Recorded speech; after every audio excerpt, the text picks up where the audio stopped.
Hello friend, welcome to DK medical education. जैसा कि अभी तक हमने पढ़ा था ह्यूमन एनाटॉमी एंड फिजियोलॉजी का चैप्टर नंबर 6, जिसमें हमने लिम्फेटिक सिस्टम के बारे में पढ़ा था। लिम्फ का कंपोजिशन, फंक्शन एंड फॉर्मेशन कहाँ से होता है, उसके बारे में देखा था। अगर आपने हमारे प्रीवियस वीडियो नहीं देखी है तो डिस्क्रिप्शन के बॉक्स में लिंक प्रोवाइड कर दूंगा, आप वहाँ से हमारी वीडियो देख सकते हैं।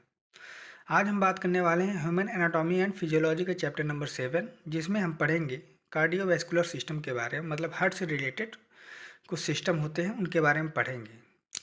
Let's start the video. आइए देख लेते हैं introduction.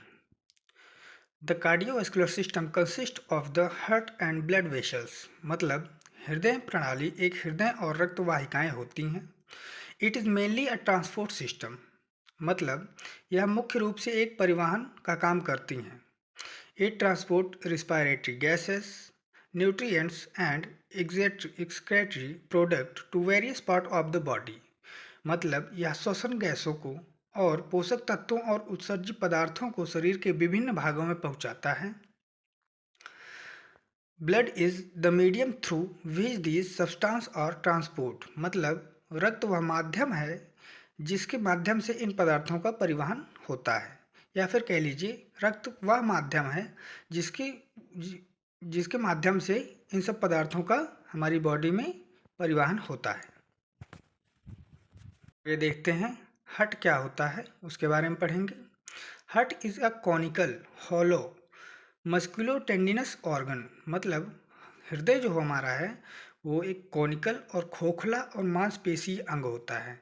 It is about 10 centimetre long and weight about 300 grams, मतलब यह लगभग 10 सेंटीमीटर लंबा और लगभग 300 ग्राम वजन का होता है। The base of the heart is above and apex is below, मतलब हृदय का आधार ऊपर है और शीर्ष नीचे होता है।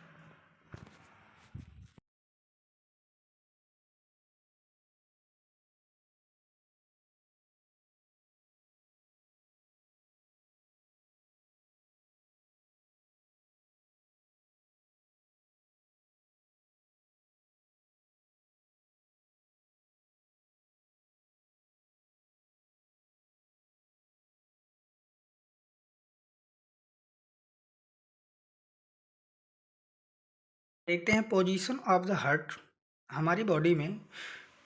हृदय का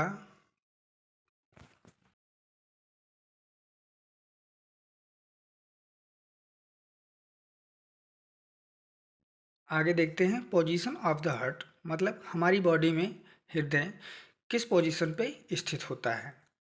the heart lies in the thorax between the lungs and behind the sternum, मतलब हृदय वक्ष के फेफड़ों के बीच और स्टेर्नम के पीछे स्थित होता है। आगे है structure of the heart. Heart is a surrounded by an outer covering called pericardinum, मतलब हृदय एक बाहरी आवरण से घिरा हुआ होता है जिसे पेरिकार्डिनम कहते हैं। It contains two layers called visceral pericardium and parietal pericardium, मतलब इसमें दो परतें होती हैं जिन्हें विसरल पेरिकार्डियल और पार्शिका पेरिकार्डियम भी कहा जाता है। आगे है the middle ear layer is made of heart muscle fibres, मतलब मध्य परत हृदय की मांसपेशी फाइबर से बनी हुई होती है। It is called as myocardium, इसे मायोकार्डियम भी कहते हैं। The inner lining is called as endocardium, जो इसकी भीतर की परत होती है, अंदर की परत होती है, उसको एंडोकार्डियम भी कहते हैं। आगे देखते हैं चेम्बर्स ऑफ द हार्ट, मतलब हार्ट में कितने चेम्बर होते हैं और कहाँ कहाँ होते हैं, इसके बारे में पढ़ेंगे। Let's start. हृदय is made of 4 chambers. The 2 chambers on the right side और known as right atrium and right ventricle, मतलब हृदय 4 कक्षों का बना हुआ होता है। दाईं ओर के 2 कक्षों को दाएं अलिंद और बाएं दाएं नीले के नाम से जाना जाता है। The 2 chambers on the left side are known as left atrium and left ventricle. बाईं ओर के 2 कक्षों को बाएं अलिंद और बाएं नीले के रूप में जाना जाता है। These 4 chambers are formed by 2 sternum which divide the heart. इन 4 कक्षों का निर्माण 2 पटों में होता है जो हृदय को विभाजित करते हैं. They are interarterial septum and interventricular septum. वे इंटरआर्टियम सेप्टम और इंटरवेंट्रिकुलर सेप्टम भी होते हैं. आगे देखते हैं वाल्व ऑफ द हार्ट. हमारे हार्ट में जो वाल्व होते हैं उनका भी बहुत बड़ा रोल होता है, उसके बारे में देखते हैं. The opening between right atrium and right ventricle is guarded by tricuspid valve. दाएं अलिंद और दाएं निलय के बीच का द्वार ट्राइकस्पिड वाल्व द्वारा संरक्षित होता है. The opening between left atrium and left ventricle is guarded by bicuspid valve. 2 valve होते हैं, एक ट्राइकस्पिड वाल्व, दूसरा बाइकस्पिड वाल्व. बाएं अलिंद और बाएं वेंट्रिकल के बीच का द्वार बाइकस्पिड वाल्व द्वारा संरक्षित किया जाता है.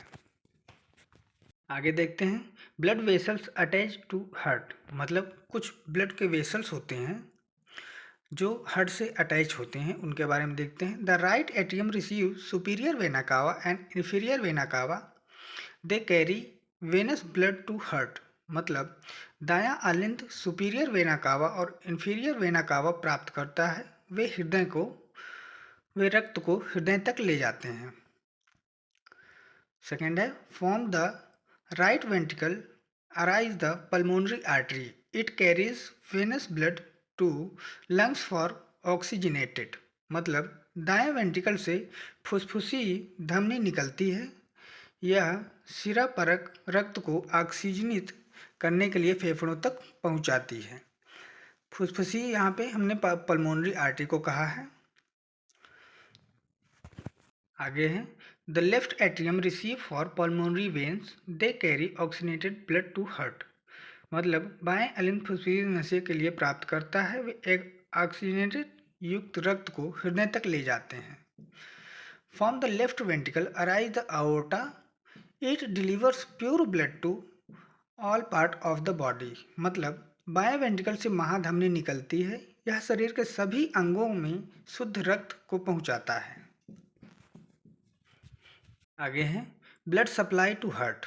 मतलब हार्ट में जो ब्लड की सप्लाई होती है वो कैसे होती है उसके बारे में देखेंगे. The heart receive blood supply through and left coronary artery. मतलब हृदय को रक्त की आपूर्ति बाएं और बाईं कोरोनरी धमनी के माध्यम से होती है.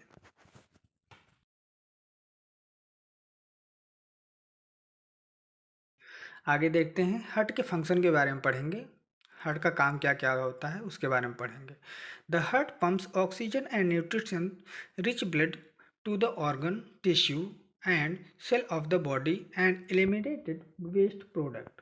हृदय शरीर के अंगों, ऊतकों और कोशिकाओं को ऑक्सीजन और पोषक तत्वों से भरपूर रक्त पंप करता है और अपशिष्ट उत्पादों को खत्म करता है. मतलब जो वेस्ट प्रोडक्ट होते हैं उनको बाहर करता है. Blood is carried from the heart to the organ through arteries, arterioles and capillaries. मतलब रक्त हृदय से अंगों तक धमनियों और कोशिकाओं के माध्यम से ले जाता है. Blood return to the heart through veins. और ब्लड वापस होता है नसों के माध्यम से रक्त हृदय में लौट आता है.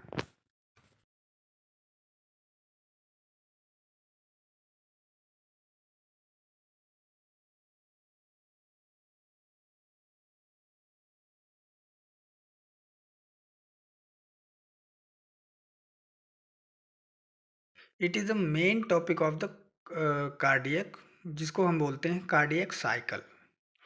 The function of the heart is to maintain to a constant circulation of blood throughout the body. मतलब हृदय का कार्य पूरे शरीर में रक्त के निरंतर संचार को बनाए रखना होता है.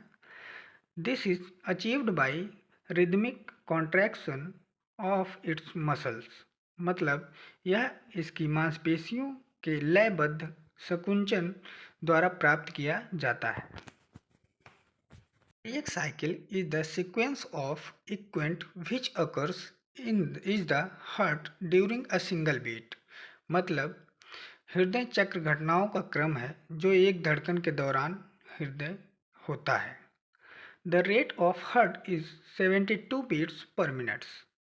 मतलब हृदय की गति 72 बीट पर मिनट होती है। So the time taken for one beat is 0.8 second. अतः एक बीट में लगने वाला समय जो होता है 0.8 सेकेंड का होता है। सो द सीक्वेंस ऑफ इक्वेंट ऑकर एवरी 0.8 सेकेंड। जो तो घटनाओं का क्रम हर 0.8 सेकेंड में घटित होता है। मतलब 1 मिनट में 72 बार हमारा हार्ट पंप करता है। जब 1 मिनट में 72 बार पंप करेगा तो एक बीट हमारी 0.8 सेकेंड में पूरी होती है। उसी को हम कहते हैं cardiac cycle. Cardiac cycle occur in the 2 phases. मतलब ये 2 फेजेस में बांटी जाती हैं। जो पहला होता है सिस्टोलिक एंड सेकेंड डेस्टोलिक। तो सिस्टोलिक पीरियड जो होता है उसको देखते हैं। A period of contraction. जो कॉन्ट्रैक्शन का पीरियड होता है उसको हम सिस्टोल बोलते हैं, जिसकी नॉर्मल वैल्यू होती है 120 mmHg के उसमें देखा जाता है। और जो डेस्टोल होता है वो रिलैक्सेशन पीरियड होता है जो कि 80 mmHg द्वारा देखा जाता है। आगे देखते हैं properties of the cardiac muscle. जो कि फर्स्ट देखते हैं कॉन्ट्रैक्टिलिटी।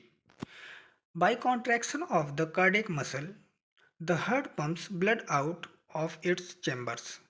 हृदय की मांसपेशियों को संकुचन में हृदय अपने कक्षों से रक्त को पंप करता है। सेकंड है conductivity. The impulses of for cardiac contraction are conveyed through a specialized conduction system। मतलब हृदय संकुचन के लिए आवेगों को एक विशेष चालन प्रणाली के माध्यम से प्रसारित किया जाता है। अगला है rhythmicity. Heart muscle has the inherent property of rhythmic contraction. मतलब हृदय की मांसपेशी में लयबद्ध संकुचन का अंतर्निहित गुण होता है। अगला है refractory period. During systole the heart does not respond to any other stimuli however strong it may be. This is called as refractory period. मतलब सिस्टोल के दौरान दिल किसी अन्य उत्तेजना का जवाब नहीं देता, चाहे वह कितना भी मजबूर क्यों ना हो। इसे रिफ्रैक्टरी अवधि भी कहा जाता है या फिर पीरियड भी कहा जाता है।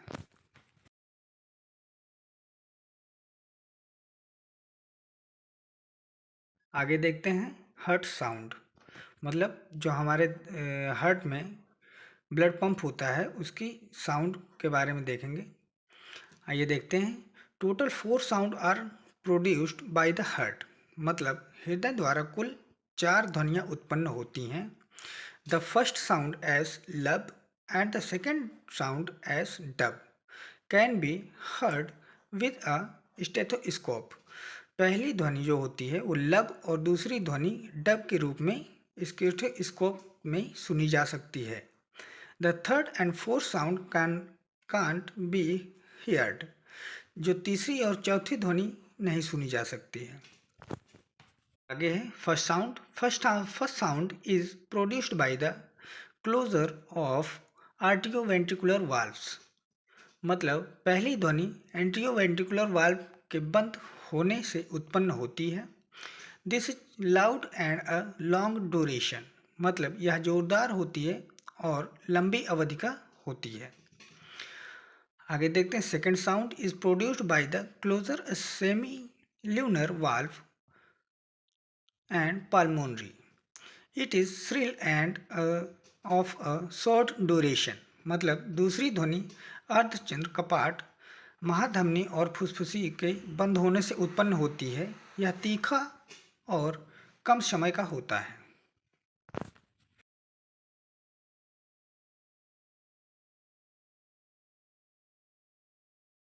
आगे देखते हैं पल्स। हमारी बॉडी में पल्स क्या है। The pressure of the blood pushing against the walls and artery as the heart beat and rests. दिल के धड़कने और आराम करने के दौरान रक्त का दबाव धमनी की दीवारों के खिलाफ धकेलता है. Felt more easily in arteries that lies closer to the skin. मतलब त्वचा के करीब स्थित धमनियों में अधिक आसानी से महसूस होता है. आगे देखते हैं इलेक्ट्रोकार्डियोग्राम मतलब ईसीजी. इसका शॉर्ट फॉर्म है, इसको देख लेते हैं. It is the recording of electrical activity of the heart. It is the instrument which is used to record the electrical current generated of the heart. By means of these instruments, the electrical current generated in the heart is conducted to remote part of the body.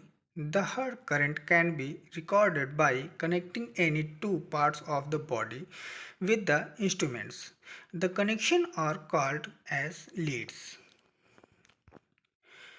मतलब यह हृदय की विद्युत गतिविधि की recording होती है. यह वह उपकरण है जिसका उपयोग हृदय में उत्पन्न विद्युत प्रवाह को रिकॉर्ड करने के लिए किया जाता है. इस यंत्र के माध्यम से हृदय में उत्पन्न विद्युत धारा को शरीर के दूरस्थ भागों तक पहुंचाया जाता है. हृदय की धारा को शरीर के किन्हीं दो भागों में यंत्रों से जोड़कर रिकॉर्ड किया जा सकता है. इस कनेक्शन को लीड कहा जाता है. आगे देखते हैं जो कि 3 प्रकार की लीड होती है इसमें इलेक्ट्रोकार्डियोग्राम में. जो फर्स्ट लीड है right arm and left arm. जो पहली लीड होती है उसको राइट आर्म और लेफ्ट आर्म में लगाया जाता है. सेकंड लीड होती है right arm and left leg. जो सेकंड लीड होती है उसको राइट आर्म और लेफ्ट लेग में लगाई जाती है. Third lead left arm and left leg.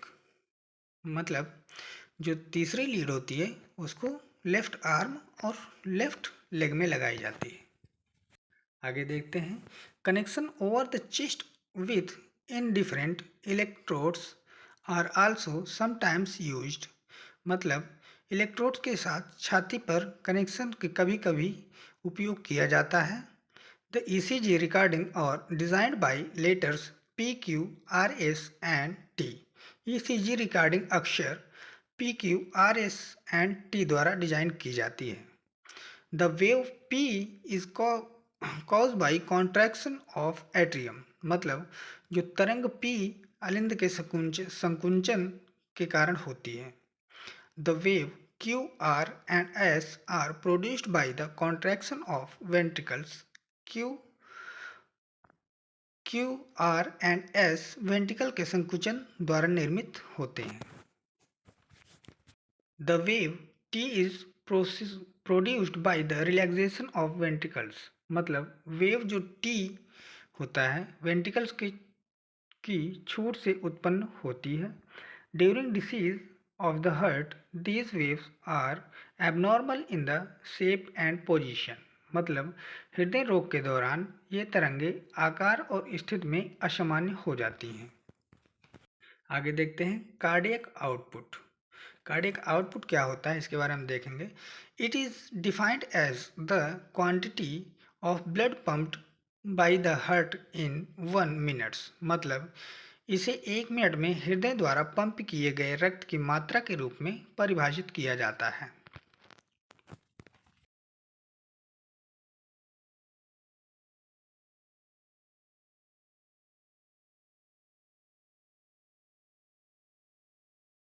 आगे देखते हैं स्ट्रोक वॉल्यूम. स्ट्रोक वॉल्यूम क्या होता है इसके बारे में देखेंगे. It is the amount of blood ejected पर बीट ऑफ द हार्ट. मतलब यह हृदय की प्रति धड़कन से निकलने वाले रक्त की मात्रा है. It is about 70 ml. यह लगभग 70 मिली होता है. So every minute some 5040 ml nearly 5 litre of blood is pumped by the heart. मतलब तो हर मिनट कुछ 5040 मिली लगभग 5 लीटर रक्त हृदय द्वारा पंप किया जाता है। इसको कहते हैं स्ट्रोक वॉल्यूम।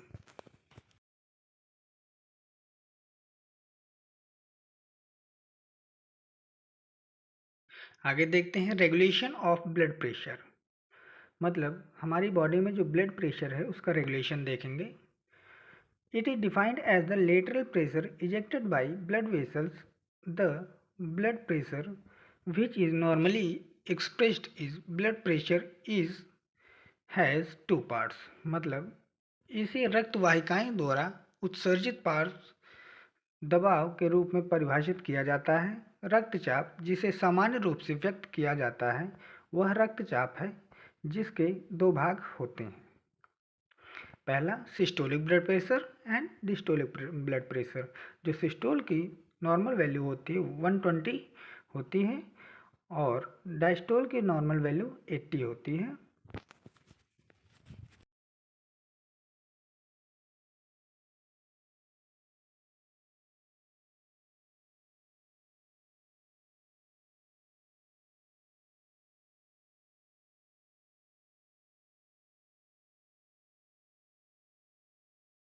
अभी हमने देखा था सिस्टोल एंड डिस्टोल। अब एक एक करके देखेंगे। पहले systolic blood pressure. It is the maximum blood pressure this occurs during the systole of the heart, range of 100 to 120 mmHg। यह अधिकतम रक्तचाप है। यह हृदय की सिस्टोल 100 से 120 mmHg की सीमा के दौरान होता है। It refers to phase ventricular contraction. यह वेंट्रिकुलर संकुचन के चरण को संदर्भित करता है।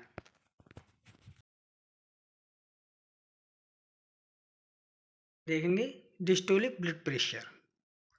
It is the minimum pressure it occurs during the diastole of the heart, range about 60 to 80 mmHg।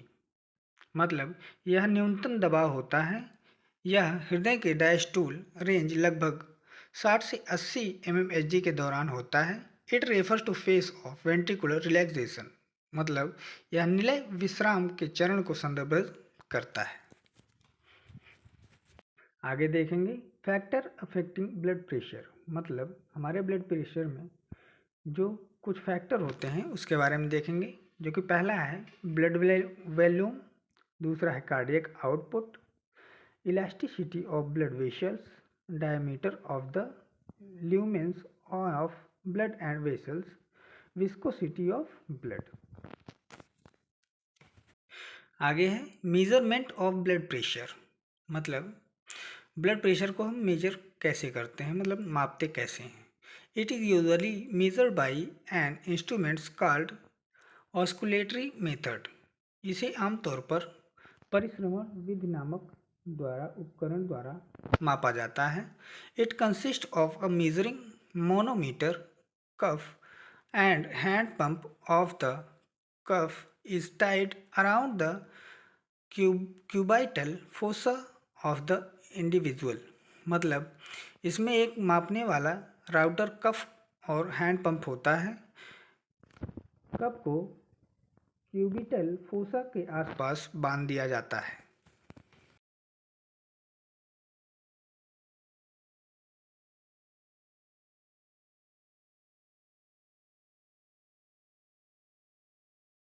आगे है कंट्रोल ऑफ ब्लड प्रेशर। मतलब ब्लड प्रेशर को कैसे कंट्रोल करते हैं, तो देखते हैं। Blood pressure is control by 2 steps. जो ब्लड प्रेशर को कंट्रोल करने की प्रोसेस है वो 2 स्टेप में होती है। जो कि पहला है short term control and long term control. अब इनके बारे में एक एक करके पढ़ेंगे।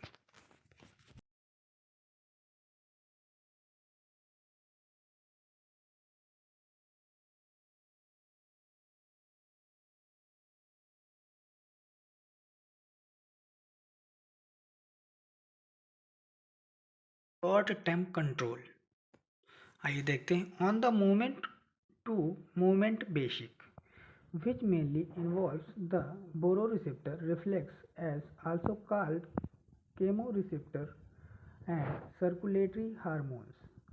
मतलब जो मुख्य रूप से बोरोरिसेप्टर रिफ्लेक्स को भी शामिल करता है, इसलिए इसे केमोरिसेप्टर भी कहा जाता है और हार्मोन परिसंचरण भी कहा जाता है।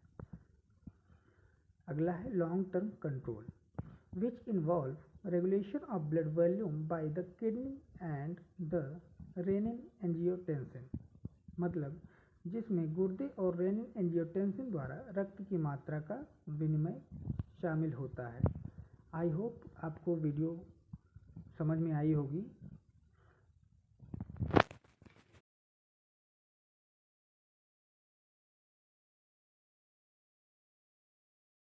आई होप आपको समझ में आया होगा। अगर नहीं समझ में आया है तो डिस्क्रिप्शन के बॉक्स में लिंक प्रोवाइड कर दूंगा, आप वहां से PDF डाउनलोड कर सकते हैं।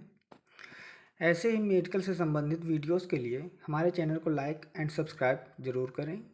Thank you.